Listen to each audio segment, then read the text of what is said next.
রাসূলুল্লাহ সাল্লাল্লাহু আলাইহি সাল্লাম বলেন, রমজান এই রোজাগুলা জাহান্নাম থেকে মুক্তির জন্য ঢাল স্বরূপ। জাহান্নামের ঢাল স্বরূপ হলো রোজা।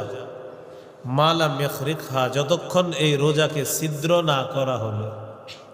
সাহাবীরা প্রশ্ন করলেন, রোজা নামক ঢাল ছিদ্র হয় কিভাবে? রাসূলুল্লাহ সাল্লাল্লাহু আলাইহি সাল্লাম বললেন, বিল কাযিবাতি ওয়াল গীবা। দুটি অপরাধের মাধ্যমে রোজা নামক ঢাল ছিদ্র হয়। 1 নাম্বার মিথ্যা কথা বলা, 2 নাম্বার গীবত করা।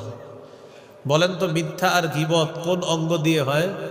মুখ দিয়ে। জিহ্বা দিয়ে হয়, মুখ দিয়ে হয়। তাহলে কি শিখলাম? রমজান মাসে জিহ্বা নিয়ন্ত্রণ করা, এটাকে এলোমেলোভাবে ব্যবহার না করা। আল্লাহ হেফাজত করেন।